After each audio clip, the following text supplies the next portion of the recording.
Hello, everybody. Surprise!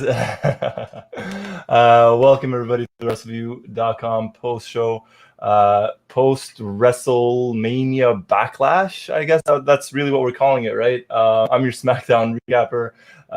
My name is Roy Nemer. I am joined by the always great, always talented Mr. Doug Lackey on... trying to figure out... There you go. That way, right? There you go. Yeah, there you go. Yeah. I got it. Yeah, the Dragon Ball Z thing, I'm really horrible. Yeah. Hey, how's it going? Oh, Lord, this is weird because usually I'm the one that's doing the hosting and stuff, but Roy doing the hosting. Hey, I'll take a powder, especially with this neato swank setup that we have here. Man, this is I like the digs. I really like the digs. Thanks. I'll give you a little walkthrough. I guess, well, either later tonight or some other for sure. Yeah, for sure. But we got a couple of wheeze in the chat. Hey, I don't know how you are with the wheeze, but let me tap into the chat room here so that everyone knows that we still have that thing going on here. And I gotta let me bring that up. The post show, blah blah blah. This is live. We're doing it. Yes, here we go. Yes, they smacked them. They stacked them. They pinned them. We've got to acknowledge them. Here we go. If you're in the chat room now, you say "wee." If you're not in the chat room, there's not a damn thing I can do about that. Who all's in the chat room? Go nuts. Go absolutely nuts. You know you want to. I see Andrew. I see Mashoon. I see Randy. I see Nafis. There's threes in there. How do I do that? We three. Yeah, that was weird. Yes, there's Grash. Who else is in there? Come on, file in, you jokers. You know you want to. I'll give you 5 more seconds. 4, 3, 2. Jamel's going wee. All right. And I know Daniel will say wee at some point. Who cares about Daniel? Oh, there we go. Yeah. Woo. Yeah. Daniel's having some technical difficulties. He says, "How do I shrink the screen on my YouTube?" It should be a little square thing, and you just kind of click on it. You'll need 4 things: peanut butter, jelly, bread, and a sledgehammer. Make yourself a peanut butter and jelly sandwich, then take a sledgehammer to your computer. You'll never have that problem again. That's one solution. Probably not the best one. Not the best one, but that is a solution. And Daniel fixed it. There you go. Daniel fixed it. There you go. And Jamel says Wrestleview chat room's superior. Sorry, than the Thunderdome. Absolutely. What we saw today with the Thunderdome. Oh boy, with that zombie apocalypse Lumberjack. We'll get into that in a little bit. Yeah. So instead of starting with the negatives, right? You guys always start off, you and Mike. By the way, shout out to Mike Tedesco. I'm replacing him for tonight, obviously. So what you and Mike usually, you guys always run down stuff that you liked, right? Right. So go for it.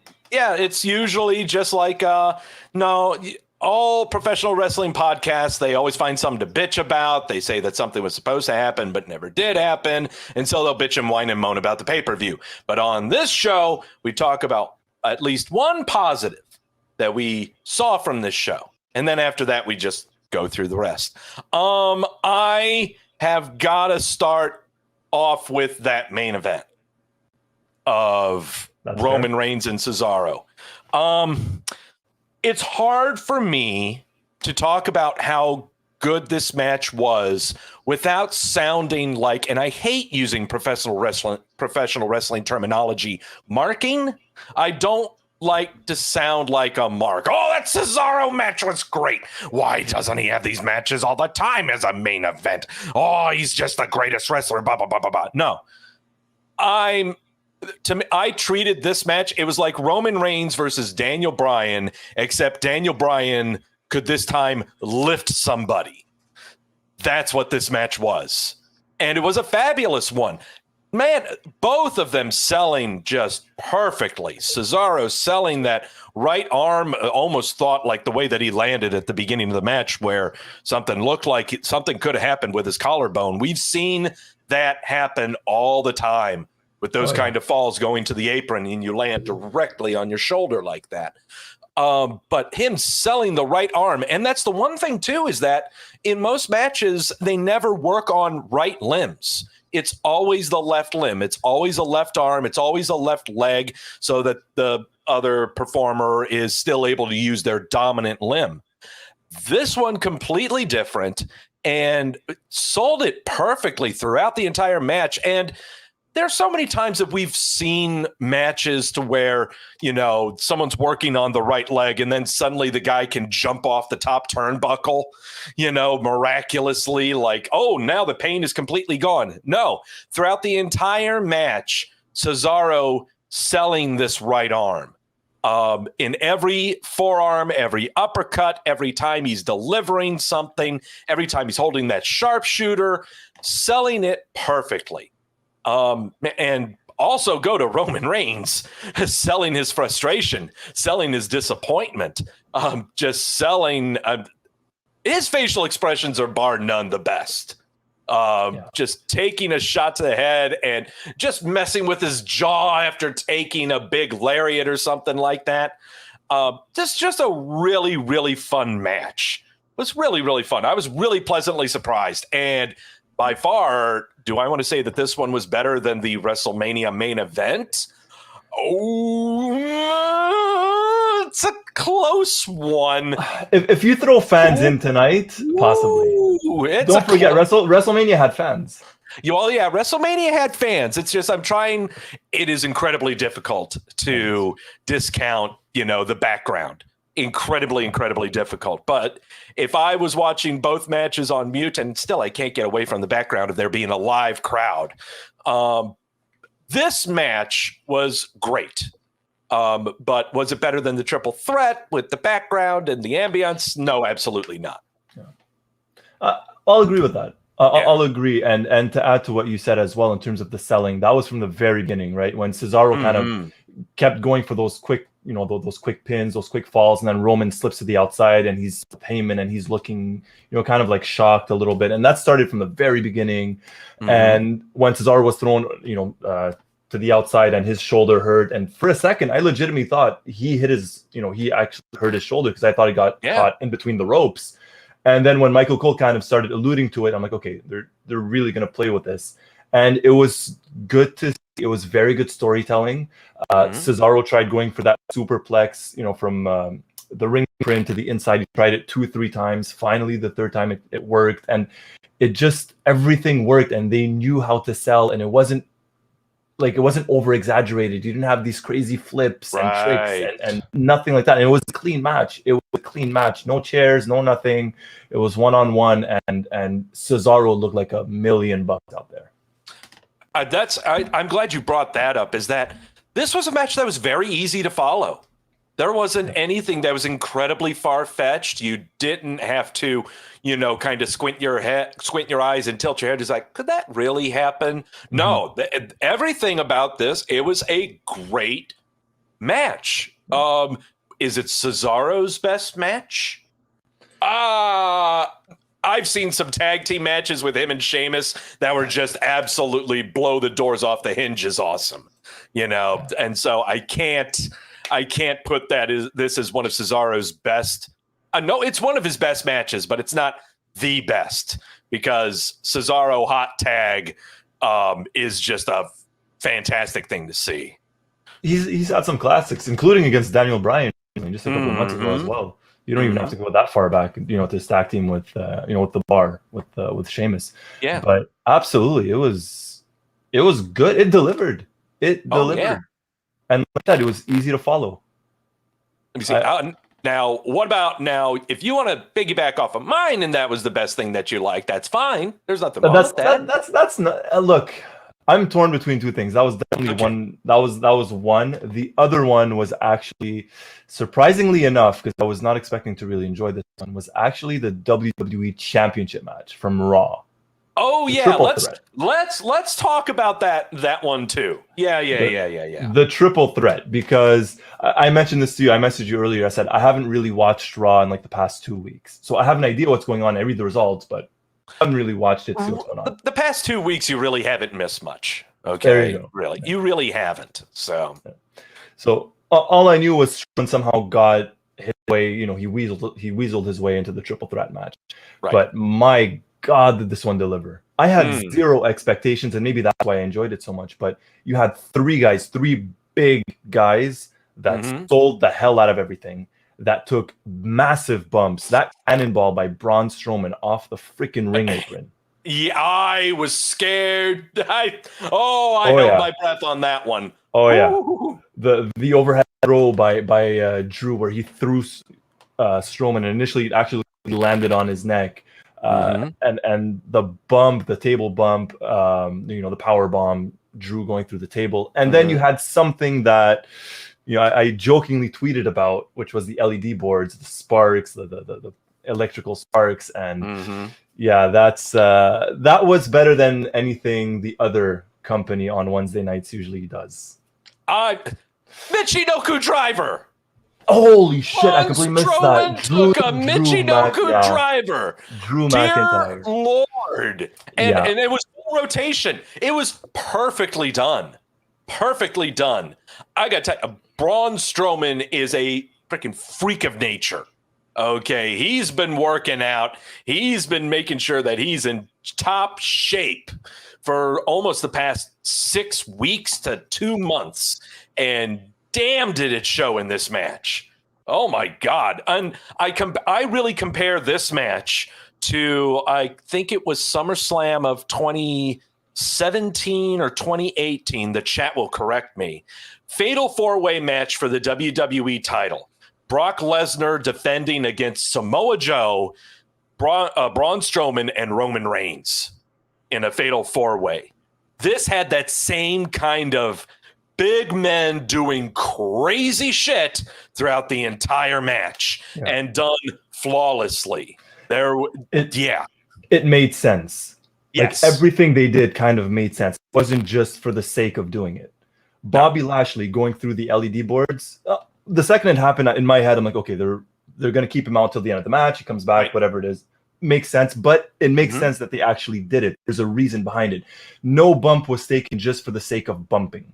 Yes. If that makes sense. There were no irrelevant bumps or anything like that. Nothing at all. And I was surprised. I very much enjoyed it because up until then, the pay-per-view for me was kind of like, it was mediocre, right? It wasn't anything good. It wasn't anything, aside from the Lumberjack, it wasn't really bad.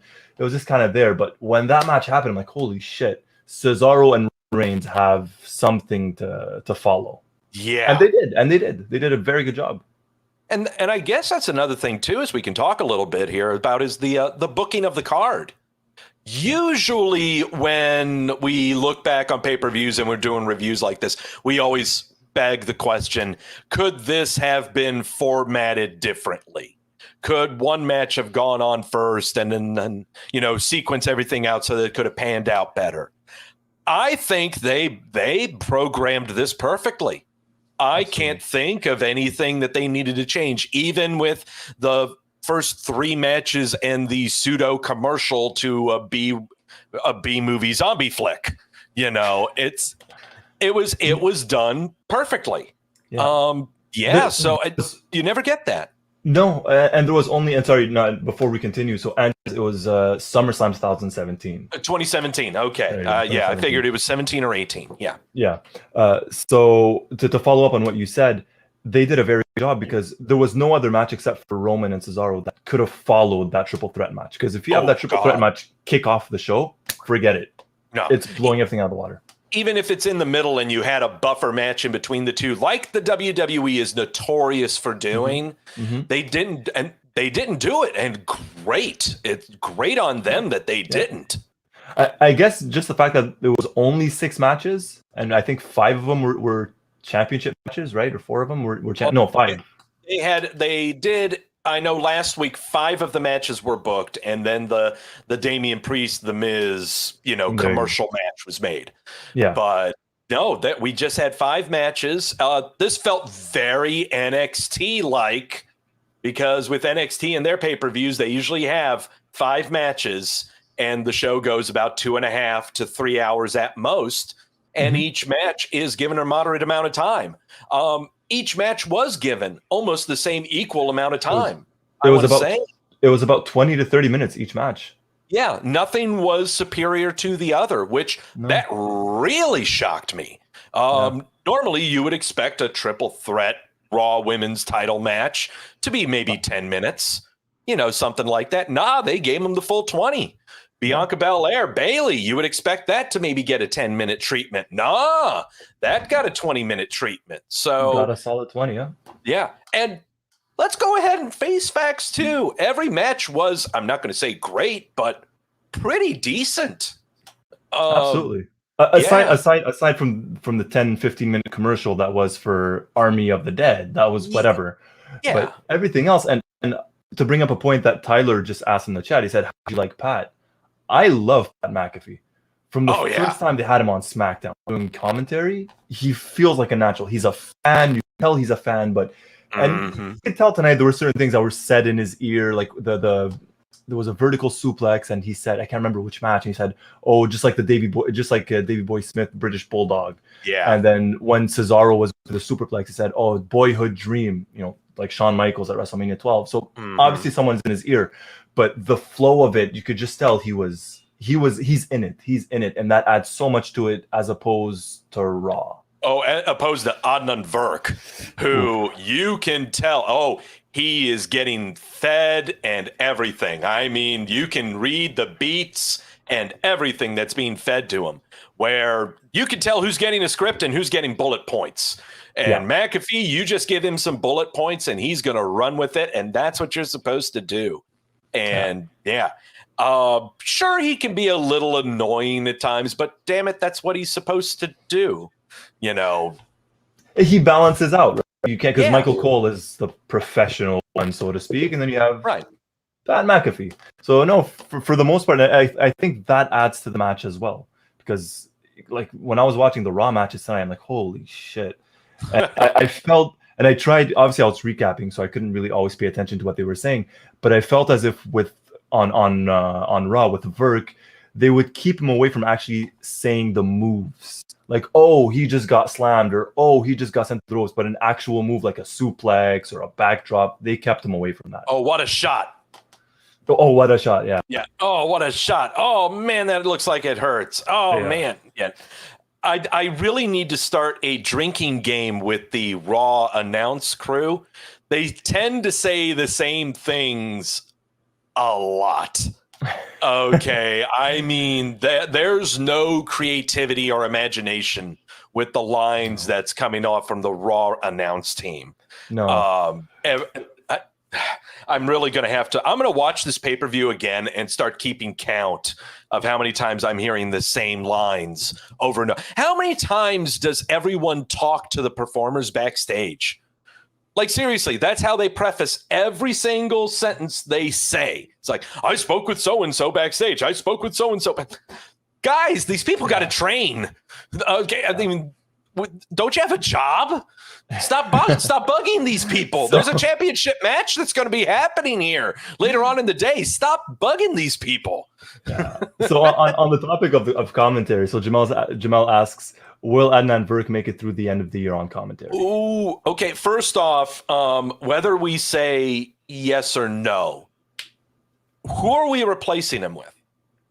I mean, if that's the case that we are getting rid of him, then what are we doing for the replacement? Are we bringing Phillips back? Byron? Right now? No, Todd Phillips. Oh, sorry, Todd Phillips. Yeah, are we bringing Phillips back? They've put him in a nice little cushy announcing management position within the company, where he's doing stuff behind the scenes right now, and I'll bet he's loving that. And in fact, I bet you the number one thing that he's looking at right now is, who am I getting to replace Adnan Virk? What would I do? I cannot rip apart the NXT announce team. Vic Joseph and Waybarra, and I hate to say it, Beth Phoenix have finally gotten their groove on.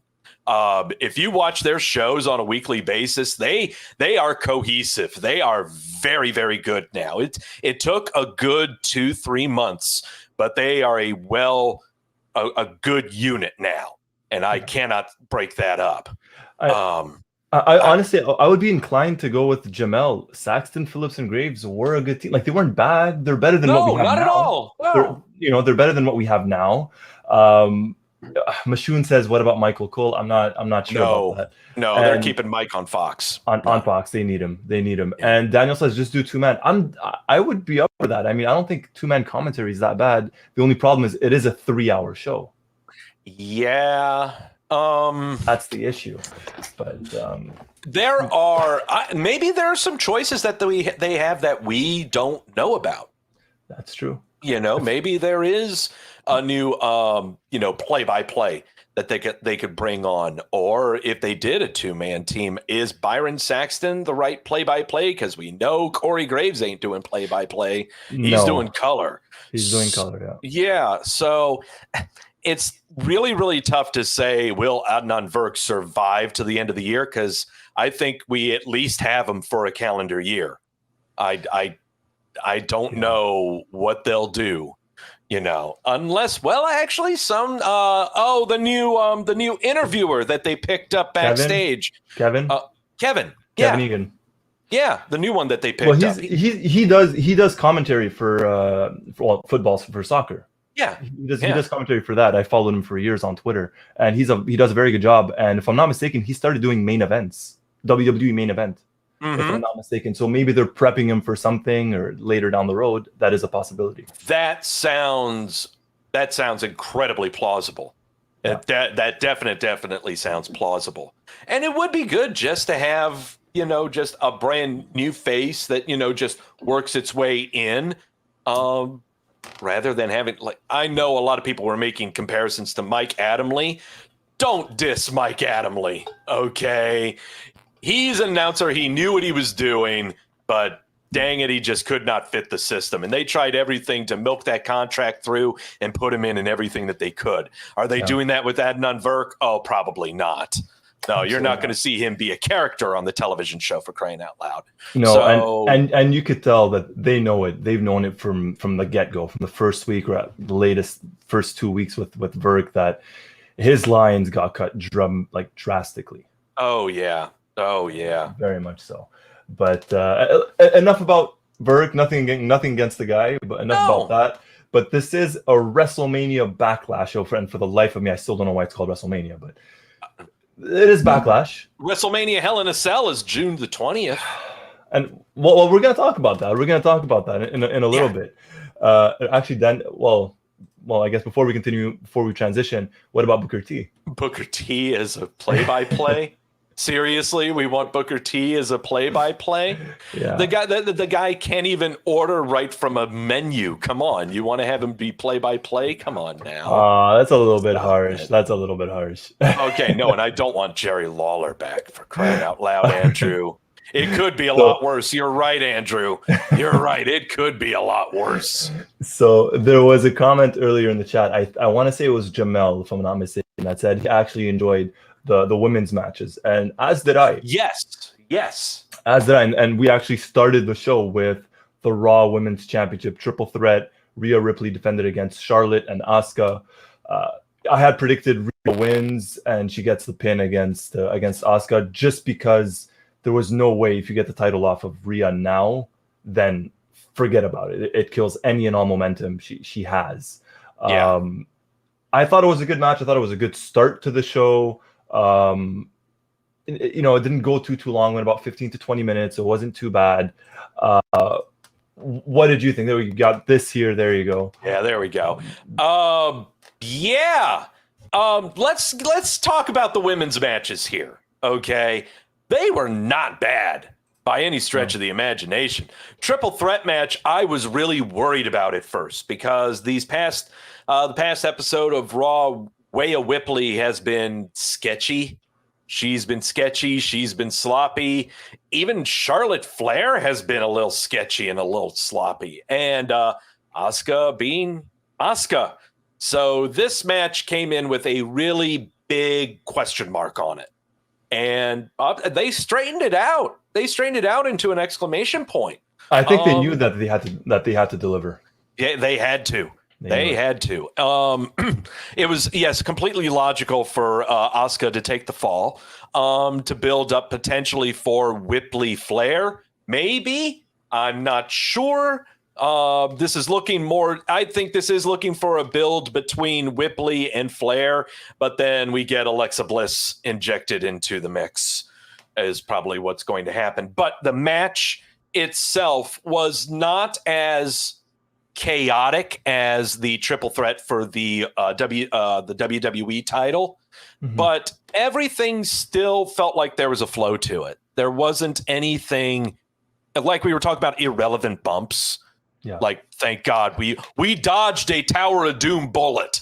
Okay, we dodged a Tower of Doom bullet and instead got a double suplex. Thank God for that. Yeah. Because and it made sense. Yes, it made absolute sense. Do you know it has been every single multi-woman title match of any kind?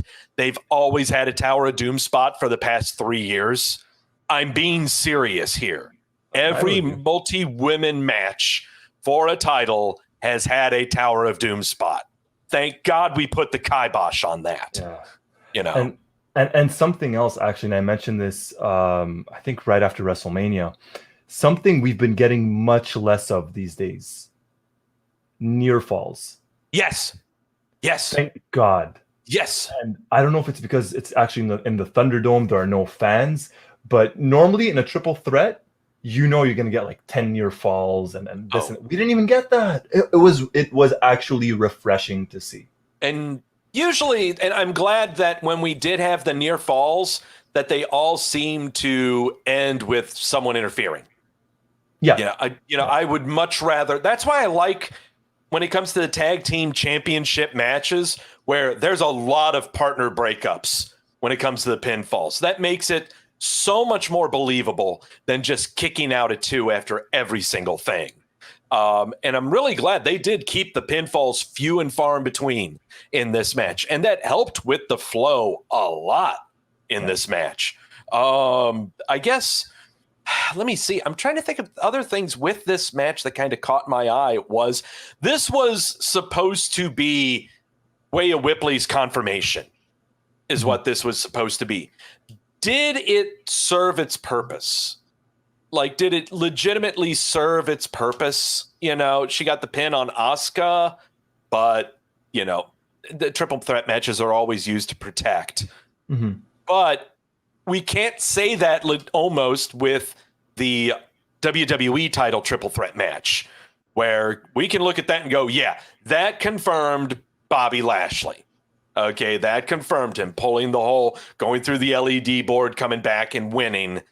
That legitimized it. With this one, even though all three were in the match going at it, I'm still not convinced that Rhea Whipley is a powerful champion for some reason. I agree, and I agree to a certain extent, absolutely, because if you look at the way she won the match, it was right. It was Charlotte knocking Asuka, and then Ripley hits her with her move and gets the win. The thing with Ripley right now, and I guess specifically this match, is she could not have asked for better dance partners. There are no two other women in the company right now. I'm including Bianca. I'm including anyone else, Sasha Banks, whoever you want, possibly Bayley, but no one else you'd want in the ring right now to help her than those two. Be thankful that Dana Brooke was not in this match. Oh boy, that's rough. Yeah. So, no, these were the best. Yeah, these were the best partners. And if you can't look good with these two, then there's something wrong. Exactly. And like Jamel just said, he mentions, got to say, Charlotte added something to this dynamic with Ripley and Asuka. Hater or lover, she does add something to a match, and she does. Yeah. And I'm trying to remember who brought it up. I just saw the comment down there below. Andrew was asking, are we writing Asuka off TV? Is she moving to SmackDown? She's getting a vacation. She is absolutely getting a vacation. She has been nonstop ever since coming to the main roster, hasn't missed a day. Okay. Never seen injury. Especially during the Performance Center. Oh, yeah. Oh, she was the face of the pandemic. Yeah. And what I mean by that is not that bad that it's when you think of 500,000 people dead in America, you think of Asuka. No, I'm not saying that. What I'm saying is it was her that helped the show go during the first few episodes in the Performance Center where it's dead silence. Who was filling that silence? It was Asuka dancing and acting weird. Okay. So she deserves a vacation. I would not be surprised if we do not see her until Survivor Series. I'm talking a good long vacation for her. Could be. She needs it. The only problem is, and this is something we've discussed on SmackDown to no ends, is the fact that the women's roster is so thin, be it Raw or SmackDown, that if you get rid of Asuka, you're losing a big time player right there. Unless we're going to bring Io Shirai into the mix from NXT. We'll see. We'll see. She's right now on the milk carton. So we'll see. We'll see. It's a possibility. And I do agree with Jamel. He said Ripley needs her moment to solidify her as a made woman, just like Triple H versus Cactus Jack at the Royal Rumble in 2000, where it made Triple H look like the guy in that street fight. Yeah. Maybe a returning Becky Lynch? Maybe. Could be a possibility. My guess is we're probably going to get, for that match to solidify Ripley, my guess is Hell in a Cell probably against Charlotte. Yeah, that's what it's smelling like. Yeah, definitely. And that's got Alexa Bliss shenanigans written all over it right there. Well, Daniel just said Ripley versus Alexa for SummerSlam. Oh, that's bad. That's really bad. And see, I hate to say it because I am an Alexa Bliss fan. I'm not a fan of the character. I hear character now, but I like her. She's in the ring. She has that look and everything. But what they're doing with her now is it's a disaster. I caught Raw. Literally, it was the only thing I saw on Raw the past week, which was the first 10 minutes. It was the 6-woman tag match, and then you had Alexa Bliss show up on the swings on stage, and I just turned it off. Yeah, The hard part, the most difficult part that I've got right now is if we inevitably go back to live crowds, what is not going to be good for television? The entire Alexa Bliss character is not good for live television with a live crowd. No. Yeah. No. They got to figure that out before we end up getting the audience back on a fairly consistent basis. Yeah. I would say. And then, so Daniel says, on the topic of the women's, and we'll go on to the next women's match, when did you pull the trigger on Becky's return? We have been pulling the trigger on Becky's return now for the past 3 months, I almost want to say. Ever since the tiny human was extracted from her tum-tum, everyone's been thinking like, oh, she'll be back for WrestleMania. No, she'll come back after WrestleMania. She'll do this. Guys, we don't know. That we have no clue. And when, you become a mommy, you kind of like being a mommy. Yeah. I would think so. I'm not a mother. I wouldn't know, but yeah, I would think so. Absolutely. Whether it's before fans or after fans, my personal guess is I think we're going to start getting fans for pay-per-views probably as of SummerSlam, because it's in Florida. If they're going to keep it, the Thunderdome, if they're going to keep it in Florida, and Florida is very lenient when it comes to that. Well, I can tell you right now, for my state of North Carolina, the governor just said there's no longer a mask mandate. Though he recommends that if you have not been vaccinated, that you continue to wear a mask. Businesses can do as they please if they wish to enforce masks or not. And first off, I'll just say from my experience, we went grocery shopping earlier this morning, and it was like half and half. There were still people with masks and some people without, who are we to question who's been vaccinated and who hasn't been. But that is the start to where we start having bigger events, and we can finally get back indoors to have these events. You are not going to see the WWE going to outdoor venues to try to have a live crowd. They just are not going to do that. It's way too expensive on their part. Yeah. So the first step is getting this all out of the way, getting back to having indoor events is the big thing. When is this going to happen? Oh boy, I'm not saying SummerSlam. I got to be conservative and go way down the line. I mean, we're looking fall. We're looking near the end of the year. If I'm planning in the WWE, I want my first live event with a full crowd to be a pay-per-view. Absolutely. A big one. Absolutely. Okay. One of the big four or five, whatever they are. SummerSlam, Survivor Series, Rumble, WrestleMania. But if you're looking, and the reason why I said SummerSlam, and this is literally the only reason, is because UFC has been having the events lately. And they had one yesterday, and I believe it was in Texas, and then Florida the month before, and full crowd, 15,000. And I agree with you. I don't think WWE is going to go in open air stadiums and pay whatever amount they pay. No way. It's too much. It's too much. That's why I'm guessing SummerSlam. But if I'm being more realistic, yes, I would say fall, probably Survivor Series right before wintertime. Yeah, and that would be the time to where I would bring the big name Becky Lynch back. But it wouldn't be at that. I don't know if it would be at that pay-per-view. It would maybe be at the Raw following it. Something along those lines. But no, actually, no. I'd have it at that pay-per-view, and I would have it end the pay-per-view to where Becky Lynch is returning to entice you to watch the television show. There you go. Similar to, oh God, what's her name? It escapes me completely. Rousey? Ronda Rousey. There you go. Yeah, just like her. And she ain't coming back, kids. You can stop talking about her. Yeah. No more. She's done. Stop it. She's expecting a child, I think, due in September. Yeah. So she's Nope.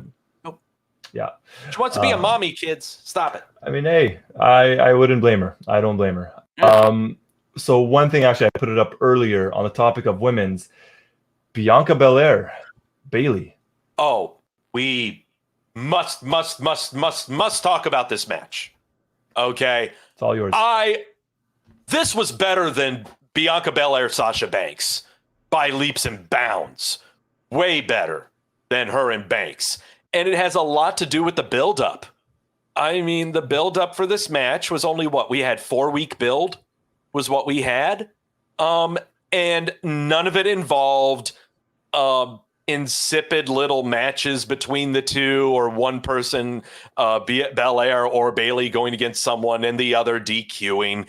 Nothing involving that. It was just, I think what we had were the last 2 weeks of this build of them just talking was what it was.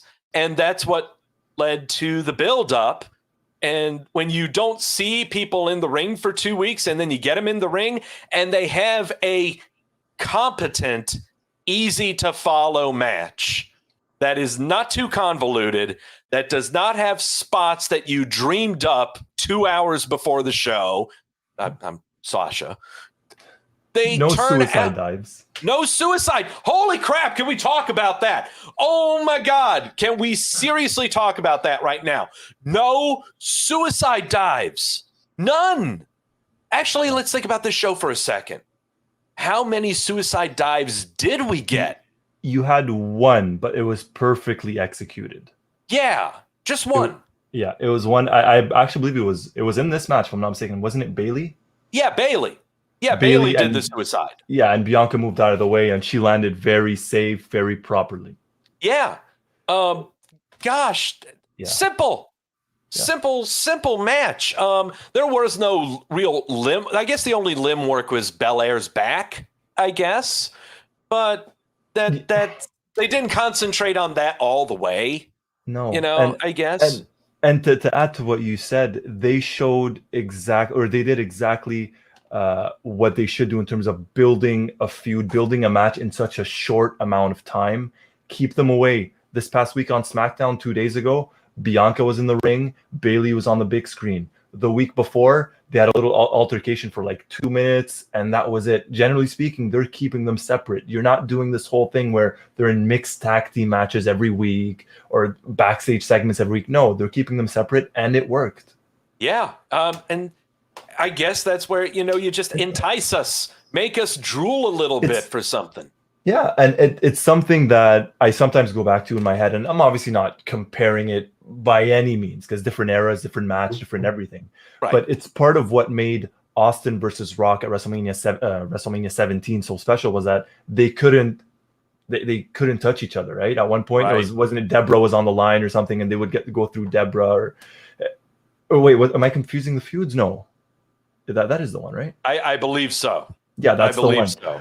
And it was something like the Rock would lose the title if Austin put his hands on him, and this there was always something. There was always something. Keep them away, keep them separate, and it worked. And for such a short feud for 3-4 weeks, hey, it worked. You got the feud going, and it's not over yet. It doesn't look to be over yet.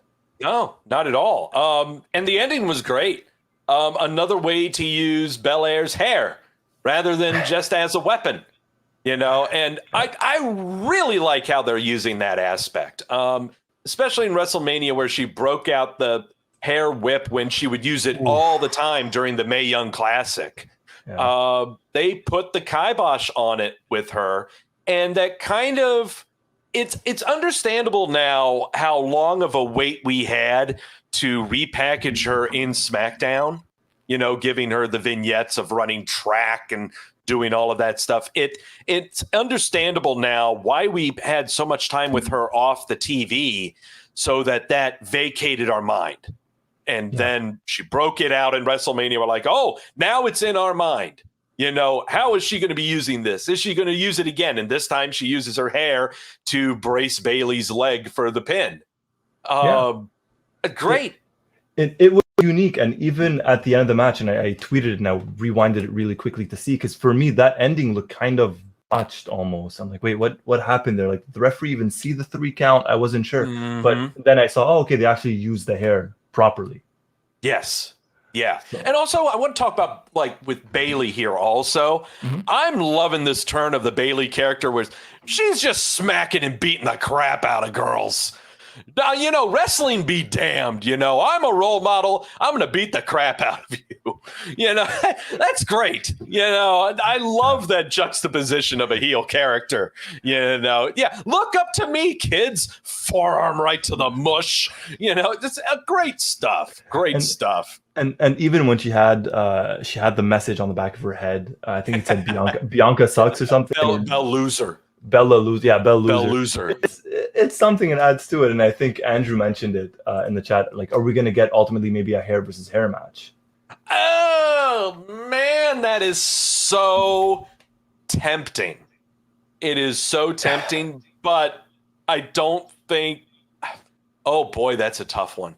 Yeah. That is a really tough one. It would make sense. Bianca's using her hair. Bayley started using the messages, writing messages on the back of her head. Bayley's hair looks like shit. Okay. It looks like crap. I think that would not shock me at all. It's bad. Now, whether Bayley wants to walk around with essentially a buzz cut for the next, I don't know how many weeks or months, is a whole other story. But this would make sense. It does make a lot of sense. At first, that's the match we were going to get with Mandy Rose and Sonya Deville way back when, but we never got that. Is WWE still itching to shave someone's head? I don't know. But I got to think, if there's any female on the roster that would have their head shaved and would wear it proudly and just love to be on TV to show it off, and a character that is just full of regret, that's Bayley. Yeah. There's no better annoying character too. Oh man, has she got that voice down? She's got that new cackling laugh. Oh man, please give me a shaved head Bayley. That'd be good. Yeah, I mean, Randy mentioned it. He wrote, I mean, I know we've seen it, but couldn't you picture Bayley wearing the wig with the chin strap? Similarly, I can see her wearing a different wig every week. Every week, it is a completely different wig, different hair color, different hairstyle. There are at some points, she's wearing anything that she could put on her head. That's what she's wearing. That I can see that. And you know what? You mentioned someone just a couple of moments ago. Sonya. Are we going to get her back in the ring? Oh. Her against Rhea Ripley. Her against Bianca. Well, first off, on the Raw side, there's a lot of build-up and drama involving how she inserted Charlotte Flair into the triple threat that they had. Same thing for SmackDown.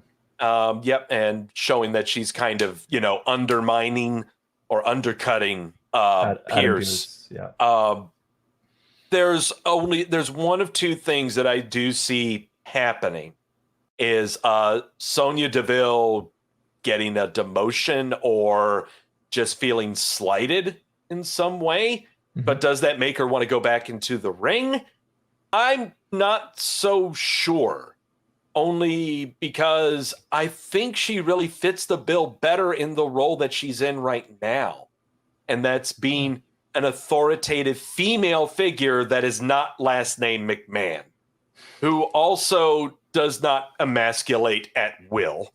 But another storyline that can be brewing also is over on Raw, where Demon Doll Lily is staring at somebody, but we don't know who. It could be Miss Sonya Deville. And it could lead to a match between Sonya Deville and Alexa Bliss. Watch it be Eva Marie. Oh, watch. Oh, God, yes, please.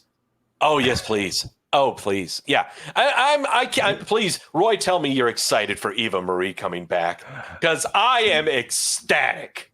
I can't wait. Oh my God. I so can't wait. Look, the internet is going to implode on itself. Definitely eye candy, but not more than that. Oh, I wanted to get back to the entrance where the announcer is announcing what model shoot she just came back from. And, you know, like she's supposed to have a match, but she never comes out. And the announcer says that her plane was docked in Cancun or something like that. Oh, bring it on. But it felt like that's what they were trying to do with Carmella when they brought her back recently. It was. This was what they were doing with Carmella. And then they just stopped. Yeah, Carmella's been off TV. She's only had one match in the past 4 weeks. Yeah. Which, honestly, that matches with her work rate because she really wasn't doing anything before she had the repackaging. Yeah. So, I don't know. Well, you know who's not getting... Sorry, you know who is getting a match every single week, though? Who's getting a match every single week? The Mysterios. Ooh. Oh, God, yeah. We talk about, let's see, Rey Mysterio versus Dolph Ziggler twice in the past 2 weeks on SmackDown. How many times did they have a match against each other? Like 1,732 or something like that? Yeah. But tag team titles. Tag titles, yeah. My prediction was the Mysterios win. That right off the bat, I think everyone kind of predicted that. My fear was that the Mysterios win. Fear. Yeah, that was my prediction. That was my fear. The reason being because I don't think Dominic is ready for a title run. I don't think he's ready to be in the ring full time. That too. And we've mentioned it. We've mentioned it on the SmackDown post show. Send this guy over to NXT. Send him to NXT. Let him develop there. Let him do his own thing. Get him away from his dad. Nothing against his. Obviously, I love Mysterio. I love Rey, so it's not that. But let him develop into his own character. Get his confidence back. Because at one point you could tell his confidence is shot. And yes, you're putting him with his dad, who's a veteran, one of the best, and all that stuff. But he's not ready for a title. And now they've given him one. Let me see. We have seen this story before of third generation performers coming into the WWE, and the only thing that we know about them is their last name. Go down the line. We can give you all of the examples. The worst one that comes to my mind is Ted DiBiase Jr. Oh boy, did we try so hard to let you know that his last name was DiBiase. And man, we tried our damnedest to make this a younger, sexier, albeit more inept Ted DiBiase. There's good and bad with this. Yes, it's good that you're working with your dad and you've got the last name Mysterio. And yes, you have that really big crutch, even though that crutch is only 5'7", that you can fall back on. Yes, that's great. Your dad's knees are shot. Yeah. Okay, once you guys lose the titles, he is gone. What you gonna do? What are we gonna do with him? Is he going to fall the way of the Cody Rhodeses, of the Ted DiBiase Juniors, of all of those that we've known before? Andrew says Curtis Axel. Curtis Axel? I mean, geez, are we just going to have him fall back in line and just become, a trivia question? Yeah. I don't know. For him to build up to his own, it will take time. It takes programs. It takes character development, but it's going to take a lot of work. Yeah. Not just in the ring, but outside of it too. And you know, the thing is, and it's something we mentioned on the SmackDown show, is that it's fine if he's not ready for Raw or SmackDown. Maybe he's just not made for the show. Like Finn Balor's not made for the show. No. Adam Cole, in my opinion, is perfect for NXT. Doesn't suit Raw or SmackDown. Just my opinion. Right. So we've seen it. Let's stick with Balor. We've seen it specifically with Finn Balor, where this guy's just not made for the show. You have someone like Dominic, who's still very young, very raw. The talent is there. He is talented. We don't know how far he can go. But why are you putting him in that position? Throw him in NXT. Let him develop. So someone mentioned in the chat, Daniel, he said, so Ray's kid would be in NXT for what, 4 years? I'm not saying have him there until Ray leaves, but have him there until he's able to develop into something. Because I'll ask you this, Doug. What is Dominic Mysterio's gimmick? What's his character? Well, right now it's Ray's kid. It's Ray's kid. Yeah, Ray's kid. That's who he is. If for him to build his own character, I wouldn't necessarily send him to NXT, because I'll tell you, NXT, he'll get swallowed up. There are some big characters and big personalities in NXT. That's where the personalities develop, is in NXT. Where I would put him over at 205 Live. I would send him over to 205 and have him work alongside others, that not necessarily saying that we're going to try to mold him into a cruiserweight, but put him on a smaller show, working with people, yes, his size, but also that could teach him the ways that how his father worked. And so that he could mold himself into something that could be his own, but also do the stuff that he and his father can do, I guess is what I'm trying to say. If he goes to NXT, I'll tell you, there's no personality driving in there. There's no development with him in NXT. I don't think. He'll get swallowed whole by all of the talent and all the personalities that they have there. He would be shuffled to the wayside. But who watches 205 Live? Oh, nobody, and that's the point. So we don't have to see his flaws, so he can build and develop.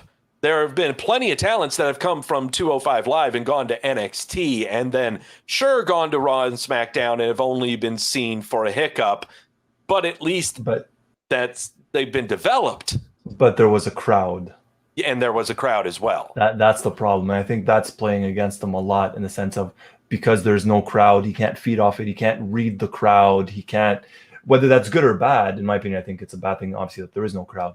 But the fact that there's no crowd for him to feed off and read off of definitely hurts him.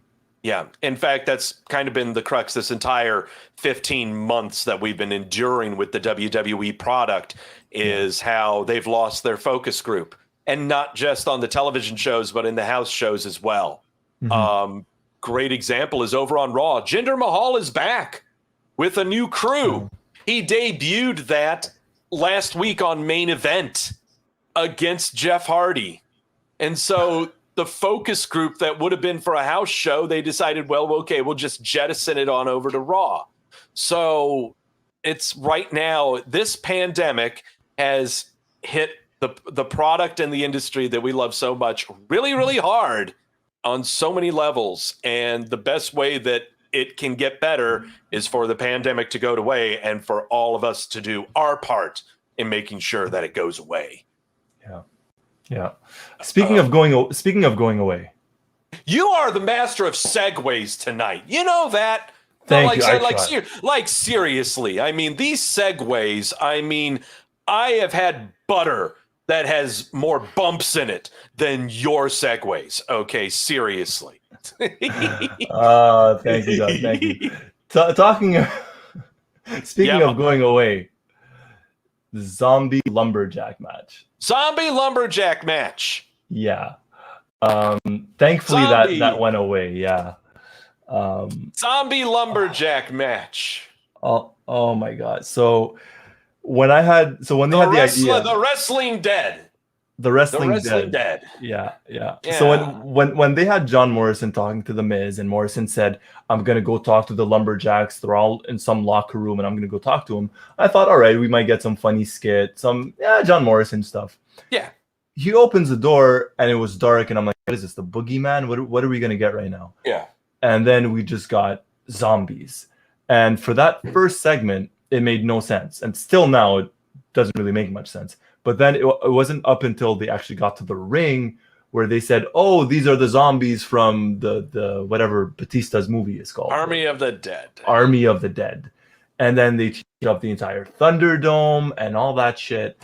And I'll say this, WWE made bank tonight. I'm guessing. Oh, for sure. I'm guessing. Oh, for sure. And this is one of the reasons why you just mentioned we need the audience back. Because this does not happen with an audience. I hope not. We got crowd noise, even though I didn't see any people. How did that happen? Yeah. Okay. First off, I know that we're supposed to be wrestling show and talking wrestling and talking about how drama has ensued in the form of moves and facial expressions and nonverbal cues. That's what we're supposed to do as critics of professional wrestling. This was not professional wrestling. This was a commercial. So there's nothing that we can adequately say in critiquing a commercial. Okay. Yeah. I guess that's what I want to say. All right, now let's get to my personal take of it. When I saw the Elvis zombie, I dropped to the floor. Okay, I want to critique this match now. Okay, I want to speak seriously about this match. All right, first off, yes, John Mojo Drip Drip or whatever his name is this week. Comes over, meets over the Miz and says, dude, there were zombies there. Miz is like, dude, what the hell's wrong with you? No, this is all fake. Let's go to the ring. When they went to the ring and the camera shot was of an empty hallway and there was neon lighting in the rear of the hallway, I was going, that's where the zombies should come from. I want to see the zombies coming from far away. But no, we pan to the side and they're just to the side. I'm like, oh, come on. Oh, yeah, I forgot. Professional wrestlers, they have no peripheral vision until they get to the ring. I totally forgot about that. Right. Cue up to the ring. Damian Priest does his voguing and shooting into the air of arrows that ignite his name everywhere. Like, seriously, his name was everywhere throughout this Thunderdome. It wasn't on the floor. Why wasn't it on the floor when it was in every single part of this arena? But they get in there. Suddenly, the surroundings change. It looks like a post-apocalyptic, I don't know what city, it doesn't matter. Zombies are coming from the ramp, from over the barricade, from underneath the announcer's desk. How they got underneath the announcer's desk, I'll never know. Was there always a trapdoor underneath the announcer's desk? That needs to be answered right now. Because if that's the reason that Beth Phoenix never got her shit together as an announcer, is because there was a trap door underneath her and shit was going on underneath that trap door, I totally understand it. This match was stupid. Okay. Yeah. But it's supposed to be stupid fun. Okay. It's fun, stupid fun. This is something that I would expect to see in the next WWE 2K video game. Okay. They've got to have this in the video game. Zombie lumberjack match where they're just zombies on the outside and you've got to punch them and everything. John Morrison was eaten by 2 zombies during this match when he was pulled over the barricade. The Miz was swarmed by zombies at the end of the match. Explain this one away for tomorrow night. All there was missing was the canvas being covered with worms, similar to Orton versus Bray Wyatt a couple years back. Yeah. I'm surprised they didn't do that. As for tomorrow night, try to explain this one away. Dude, you're okay. I know. Dude, you're okay. How'd that happen? I don't know, but we're here. It's going to be out of sight, out of mind. Not even. Damian Priest is WWE's #1 ad man right now. Think about that. Pushed Bad Bunny, pushed this horrid Batista zombie shooter flick. I mean, what is he going to be pushing now? I mean, is he going to overtake Ric Flair for Car Shield? Is he going to start selling us life insurance, or what now? They, I don't know if you knew about this. You know Mario Lopez? Yes. So Mario Lopez had his podcast with Jerry Lawler a couple of weeks back, and he mentioned to Jerry Lawler that WWE has been in contact with him to actually try and get him in the ring. And he asked Jerry, he's like, what do you think? What should I do? So I think we just found the next gig for Damian Priest. It's now to teach up Mario Lopez. Yes. AC Slater. Oh my God, they're going to keep doing this with The Miz and Morrison. We're going to get Saved by the Bell parody a ton. Shout out. Oh, that's a Zach Morris show right there. Yeah, that's a Zach Morris show. This is gonna sting. This is gonna leave a mark. You better bring some harsh abrasives. Oh boy. Daniel says AC Slater versus Bad Bunny versus The Miz. With Damian Priest as a special guest referee. He mentioned that he's told Jerry Lawler WWE's been in contact, they're trying to get me in the ring. What do you think I should do? Let me God, what's that game? It's like the 7 phases of Kevin Bacon is what it is. Like whenever you name any actor or performer, all it takes you is 7 links and you'll end up at Kevin Bacon. Damian Priest is the Kevin Bacon of the WWE right now. Yeah. Name anything. The Miz, Bad Bunny, zombies, The Walking Dead. Go on down the line. Damian Priest is the Kevin Bacon of the WWE. Yeah. And you got Hayden who's here and says "we," and that's actually a French "oui," which means yes. I'm not sure. Well, I see. I can't be as emphatic with that because it's French, so I have to go "oui." I don't know if that's I'm guessing that's a "we" for you, Doug, and not a "we" for the idea of bringing AC Slater in. But who knows? Daniel says Kelly Kapowski brings AC Slater down to the ring is a must.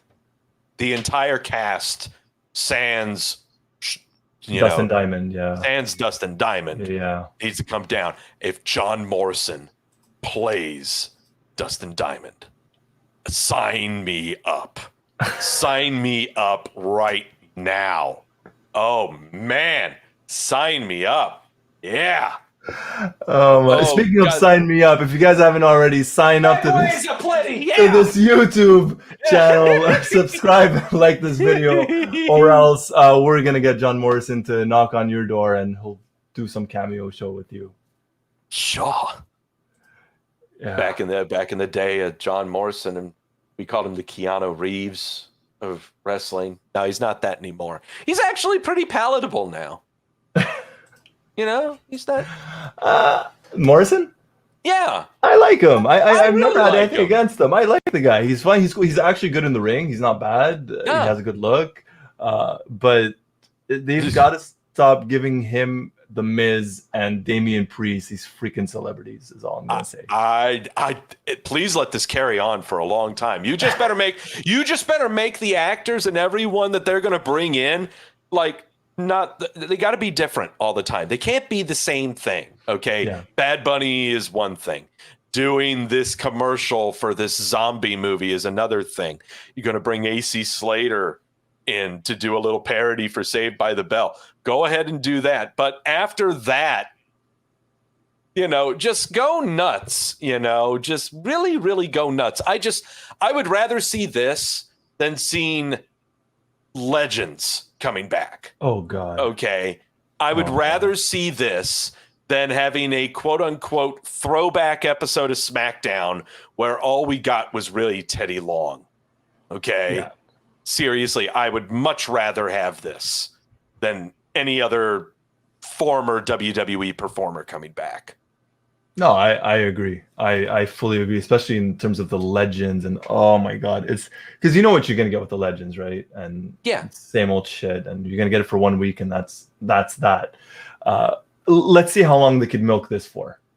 in Sure. terms of Damian Priest. Let's see how long they could milk that in. Jamel says, Cardi B mentioned that, her and WWE could be a thing. Oh, yeah. That can Jamel, same definitely with be a Bow thing. Wow. I know Soulja Boy had a thing with Randy Orton on Twitter. Mhm. And so the possibilities are endless, Doug. Yeah. Absolutely endless. As long as you offer them a WWE Championship belt with custom nameplates, you never know who you're going to get. Okay. Yeah. And what else is endless are the endless, useless matches of Ricochet, who actually had a match earlier tonight against I Sheamus. saw that. That was fascinating. That they found something for him. That was wow. Yeah. I didn't know that. Well, of course I knew he was still around. He was on the milk carton. But yeah. Doug, what do you mean the milk carton? Well, yeah, he hadn't been on television or pay-per-view for about 3 weeks, so he's been on a milk carton. Yeah, he came back. He showed up on a pay-per-view. Could we be having him substitute? Ricochet is replacing Humberto Carrillo in a program. Let this sink in. All right. The guy who had a 5-star match with Will Ospreay in Japan, according to some fuck in his mom's home, is the replacement and understudy for Humberto Carrillo. I'm loving this. Yeah. I want to shout this from the heavens. And that was odd because as I was watching that match on the pre-show, I thought, holy shit, Sheamus was literally main eventing Raw. Yeah. And a month and a half, 2 months ago, to the point where you're like, okay, is he actually going to be in the WrestleMania main event even for the WWE Championship? Oh, there was talk, yeah. And now he's up against Ricochet on the freaking pre-show of Backlash. That's right. The demoting of Sheamus's character can be linked to Ricochet, the guy who had a match with Will Ospreay in Japan that was deemed 5 stars by some fuck in his mom's home. Sheamus's career is down the tubes because of Ricochet. Yeah. Let that sink in. I wonder if instead of the Thunderdome, they use the Tokyo Dome. If WWE would actually get some good reviews. I don't know. I don't know if they would go. It's pretty expensive. I would think the Tokyo Dome's pretty expensive. I mean, well, the other thing too is they aren't really doing any traveling overseas for a while. So no, but it would be worth it to get the prestigious 5-star rating. Oh, absolutely, absolutely. And oh my God, I mean, why haven't I seen streamers thrown into the ring since Kevin Owens Fonz Balor in Japan way back when? Oh my God. My God, streamers. Why hasn't AEW done streamers yet? I'm shocked. Don't give him any ideas, Doug. Oh, okay. Don't give him any ideas. Please not. Maybe when they're done with Mike Tyson, we could bring Mike Tyson back to the WWE and throw him with Damian Priest. Oh, there you go, Damian. See, Damian Priest, the consummate salesman. Dear Lord. Yeah, there you go. That's his next one. That's his next one. Actually be him and Tyson Fury, maybe. I don't know. Yeah. Well, there is talk, right? So Drew McIntyre has been talking kind of Twitter, interactions with Tyson Fury. And that could be something. Maybe when there's an audience, maybe when they go back to Saudi Arabia, if they go back to Saudi Arabia, there are some ideas. There are a lot of ideas, and I know just the big one right now is that they've got to get back to live crowds. Yeah, they do. And the only way we do that is we start being smart. That's it. We all got to do our part. Yeah. And I'll keep saying it to the heavens, guys. I'm going to sound like a broken record, but it's true. So, yeah. Absolutely. All right. I think we're almost done here, Doug. We went through all 6 matches. It was a good pay-per-view. I wasn't expecting anything out of tonight, to be honest. No, not at all. This was the most B pay-per-view that we were expecting a B pay-per-view to be. The bar was set very, very low so that anyone could easily step over it and not trip over it. and they decided to just do a suicide dive over it. It was a really good show. Is it the best pay-per-view of the year so far? No, not really. but it had some very good matches, which are up there among some of the best so far. They see it.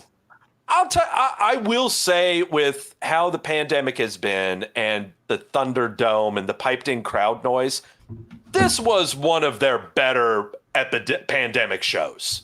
They are finally getting their stuff together when it comes to doing shows under the pandemic. Mm-hmm. Like a couple of weeks ago, that episode of NXT with Candice LeRae and Indy Hartwell winning the NXT Women's Tag Team titles, that episode, I said, was the best episode of WWE television since the pandemic hit. I missed that one. I missed it. You'll want to check that one out. That whole show was full of everything that you could ever ask for in a pro wrestling show. The unexpected, new people that you've never heard of showing up, and you're just wondering what the heck's going on. Mm-hmm. Every storyline had a purpose and was being built. Nothing being shoved off to the wayside. Everything served a purpose on that show, is what it was. And that's what we're seeing with NXT. On Raw, there's a lot of stuff that doesn't serve any purpose. Well, right. Yeah, and that's what Daniel said. He said, and then tomorrow is Monday to ruin it all. Yeah, so things we're looking forward to on Monday, explaining the survival of John Morrison and The Miz after a zombie attack is the very first thing you should be waiting for. Yeah, and that's number one. I think we're going to start to get a lot of build for Hell in a Cell, or as Jamel called it, WrestleMania Hell in a Cell. So I'm guessing we're going to get Charlotte and Rhea Ripley. That feud's going to start up. We're probably going to get something for Bobby Lashley. I don't know. I'll be honest. I'm a big fan of Drew McIntyre. Yeah. I don't know how much more I can take of Bobby Lashley versus Drew McIntyre if we're going to get it leading into Hell in a Cell. Well, first off, we got a 5-week build going to this pay-per-view. Yeah. So that is hopeful. That is hopeful. I definitely, over on the SmackDown side, I am not worried about SmackDown. No. They've got their stuff down. Okay? We got our shit together over on Friday nights. Yeah, everything's got a purpose on SmackDown. On the Raw side, if we're looking for questions, I know Daniel's saying Lashley the Fiend. I think, honestly, what we're probably going to see with Lashley is more of the same with Strowman or McIntyre is what's going to happen. Not really seeing anyone else built on Raw right now. Oh. Yeah, so that's why it's for the Fiend to come in.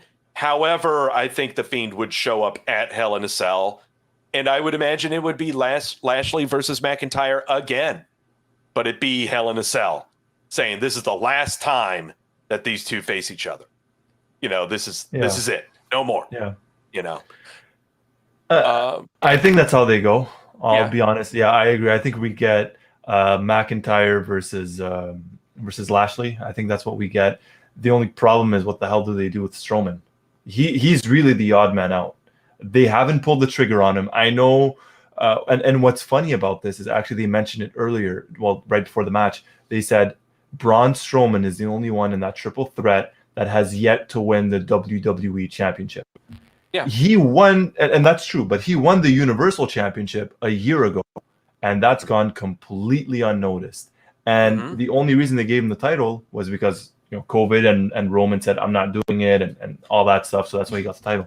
But they're very hesitant on pulling the trigger with Strowman. And you could tell, I don't know if it's injuries, I don't know what it is. They're hesitant. And once more, again, I agree with you. So I think we're going to get Drew versus Lashley, but this is going to leave Strowman out again. And he's going to be a problem. Well, what's making it worse for Strowman is we've run out of options. We've run out of people to put in his way. He's had Lashley. He's had McIntyre. If you go on SmackDown, he's had Roman Reigns. Yeah. He's lost every match. Every match that Braun Strowman is supposed to win, he's lost. Yeah. Essentially. Every big match. And I can make assumptions and speculations on why they haven't pulled the trigger, and it's not about his ring acumen at all. Okay. No. And it's not about when live crowds come back, if he can bring a crowd in. It's not that at all. It's something up here that they're seeing, that they're worried about. That's what I think as well. Yeah. I think it has a lot to do with anxiety, and it takes, of all the things that a professional wrestler in the WWE has got to build up and learn and everything, anxiety is the biggest of them all. I mean, because there is a lot on your mind going on in these matches other than just staying in character and knowing spot to spot to segment. Yeah. There's a lot of don't fuck up in your mind. Okay. Absolutely. So I think that's what it is. But like we said before, all the options are, it's the well is running dry is what it is. It's not more about giving him a title. It's how do we get him to it? Yeah. There are no real pathways that don't go around involving someone that he's already been up against. That isn't old news. I mean, by God, him and Roman Reigns' program 4 years back was a fantastic program. Absolutely fantastic. Didn't involve a title. One of the best programs out there. Oh, God, I still love Strowman chucking that office chair at Roman Reigns' face. Oh, man, that never leaves my memory bank. But the problem is, we could bring him back to SmackDown, but that will almost seem like we're rehashing something. And it's not like we can get anything new out of that. So, I don't know. It'll be interesting. I don't know if we get a shakeup before SummerSlam, if we get one soon. I don't know. It'll be interesting. We haven't really had a shakeup in a while. The shakeups usually happen. The last shakeup we had was October. It's usually in the fall. Yeah, it's usually mid-October is when that happens. And it's kind of interesting if you want to sit down and you look at the Raw rosters and the SmackDown rosters and the NXT rosters. Have we depleted everything? Has everything run its course? Are there programs that we have not done yet on these television shows? Or are there people that we're still trying to build up that we still could build up before October?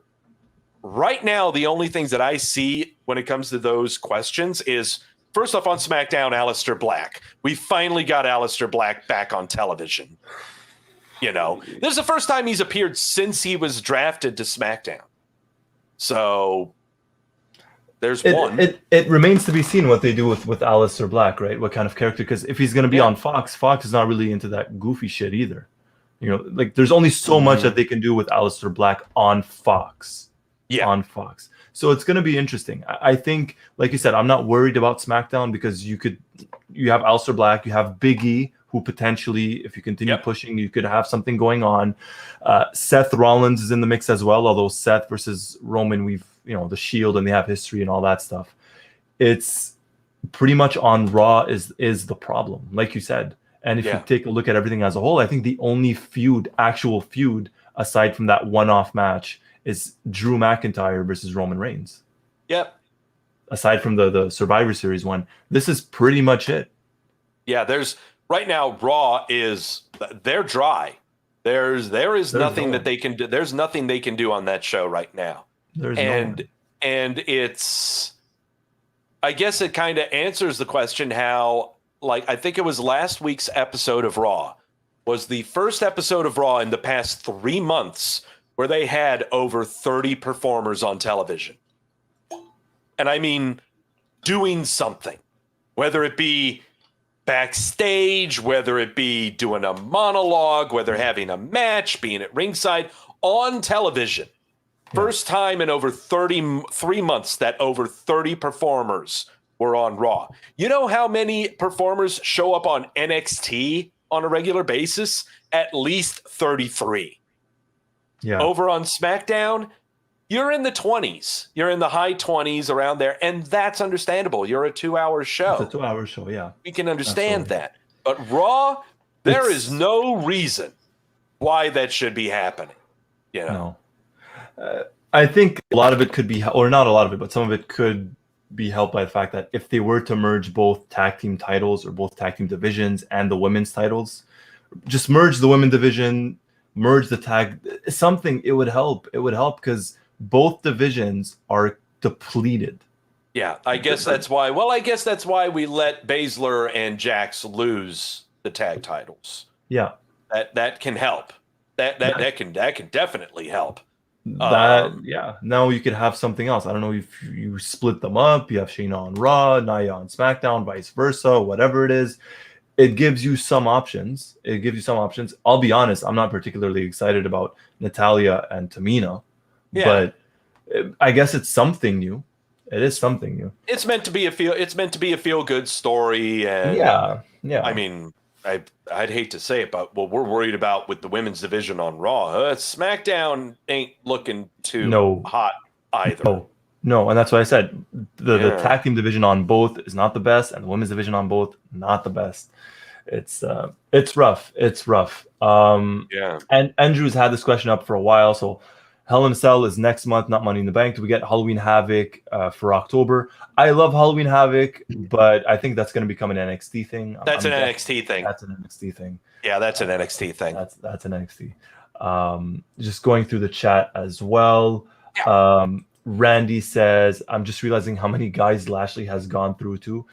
Lashley's been there for what, a decade? More? 15 years? Well, he's a 15-year vet, give or take the space in between his time with the WWE and everything. But yeah, he's gone through a lot of people. He's gone through Orton as well. So Daniel says Orton and Riddle are going to be tag team champions. If Riddle still has a job, considering everything that's going on with him. Maybe. We'll see. We'll see. It could be something. And Randy, I was honestly about to pitch a month feud for Lashley with Jeff Hardy. Oh, God. Bender. Oh, we miss Bender, Jeff Hardy. Yeah. Right now, they're riding out his contract, guys. They're just riding out his injury time that he had when he was trying to rehab his knee, and he ended up getting drunk in a hotel staircase in Myrtle Beach. So... yeah, they're just riding out his contract. Expect him to be released. Seriously, expect him to be released sometime before the end of the year. Yeah, I'm guessing probably see him in AEW. I know Matt Hardy's been posting some stuff on Instagram, him and Jeff and all that stuff. Sure, head on over to AEW. Why not? That's where everyone's going. Yeah. Sure. Yeah. Whatever. He can be Willow over there and let everyone go nuts. Sure. Yeah. Velveteen Dream. I miss Velveteen Dream. I don't care what anyone says. I need him back in my life, and you do too. Okay? I was never a fan, to be honest. I know. I need Velveteen Dream back so that the Twitter can implode in on itself, like a collapsed neutron star. I want Lana back. I want Lana back. I get Lashley. And we don't forget that he was in a storyline with Daniel. And can you, again, just picture that?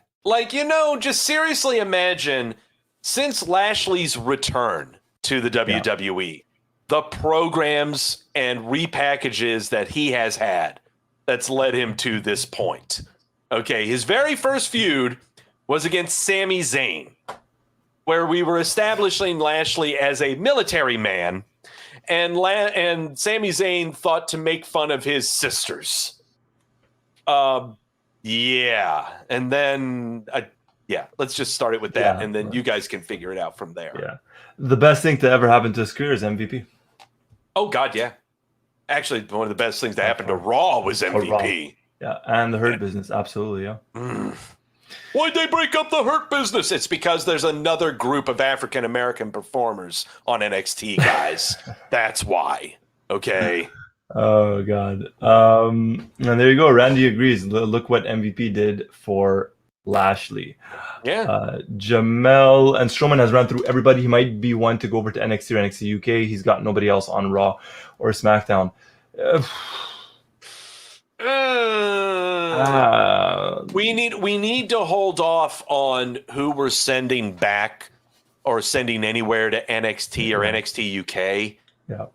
To me, people who should be going to NXT UK are people who would live in the UK. i.e. Finn Balor.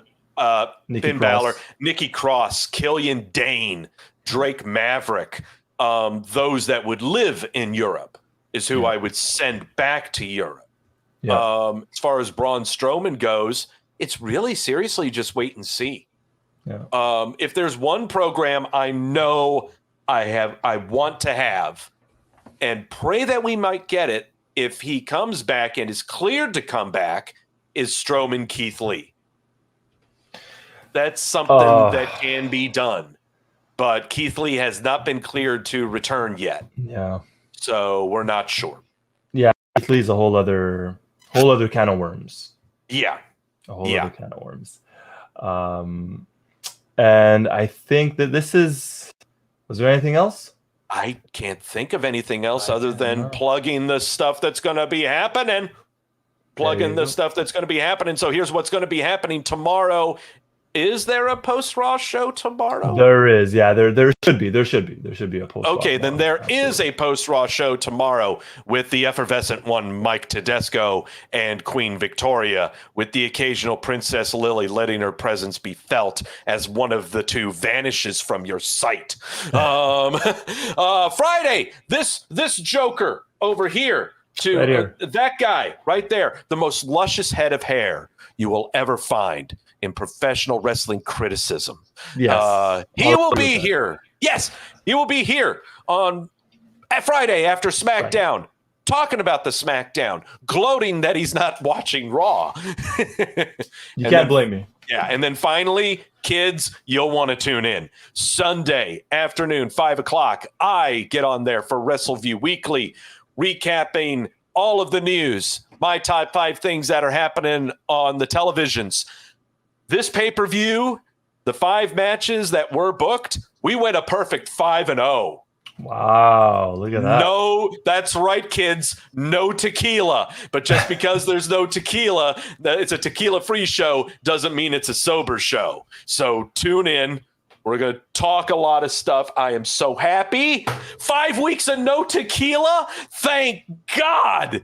Yeah. So tune in. I think we're going to book WrestleMania. I think we're going to try to book WrestleMania. Already. Well, yeah, we got to do it already. They've got the whiteboard set up and everything. They know what they've got planned. So we're going to try to figure it all out. Yeah, and book a better WrestleMania than they could ever have imagined. You know, last year we booked Otis versus Tucker in a cinematic construction crew street fight. Oh God. This was back when the whole Mandy Rose, Sonya Deville thing was going on. Right. Yeah. And we got to have something for Tucker before he goes away. I wanted a cinematic street fight, but it happening on a construction site.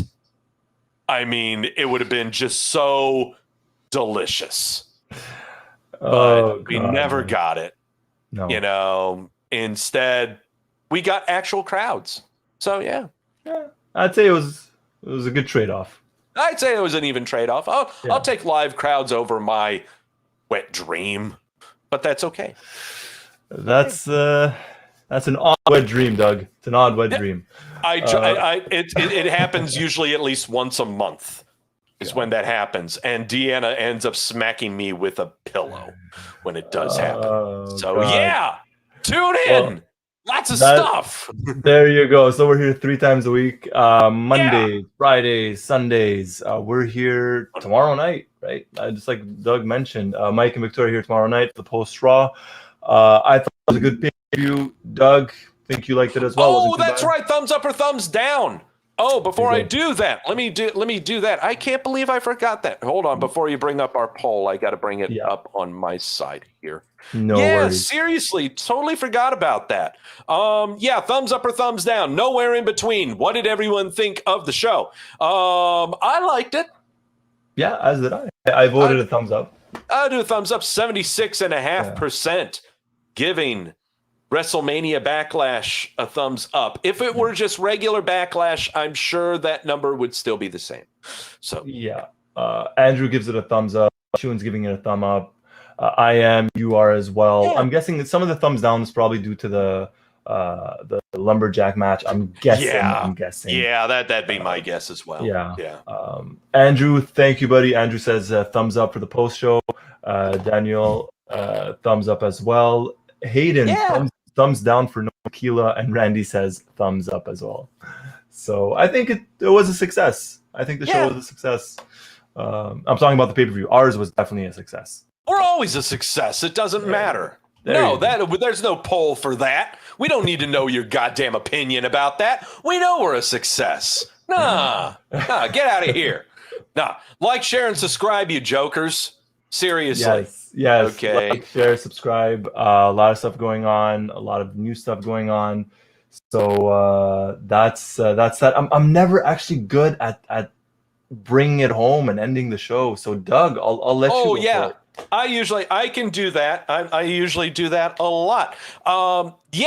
So really appreciate you guys tuning in. You guys are awesome. Seriously. Let me see all the things. Yeah. Wear a mask if you choose to, and don't judge those for who don't. Care about others before yourselves. And as always, the big one of all of them, know when you're being sold to. Absolutely. And try not to take it too seriously. It's wrestling. Just try and enjoy it for what it is. Exactly, Doug. Know when you're being sold to, right? Yeah. Zombies, You're fine. You're going to be fine. That's fine. You're going to forget about it in a couple of weeks' time. Yeah, seriously. Just find out what happened to Miz and Morrison. It'll be fine. Exactly. All right, everyone. Thank you for joining us. This was Wrestleview.com. Well, I blanked out for a second. I stopped at Wrestleview.com. Usually the best way to do that is whenever you blank out, professional wrestlers, when they are talking to each other in the ring, like they're, jaw-jacking each other, except for, in pre-pandemic times, they would always lip sync the word watermelon. So it looked like they were always, because those syllables and tongue movement could mean anything. Yeah. So okay. Watermelon. Watermelon. There you go. Keep that Watermelon. There you like, go. share, and subscribe, you jokers. Absolutely. All right. This is going way too long. So thank you, everyone, for joining us. Very much appreciated. For everyone here at Wrestleview.com, my name is Roy Nemer. I'm with Mr. Doug Lackey. Have a good one. Be safe. Take care. And see you guys tomorrow for Wrestleview.com post Raw. Take it easy, everyone. Bye. Bye.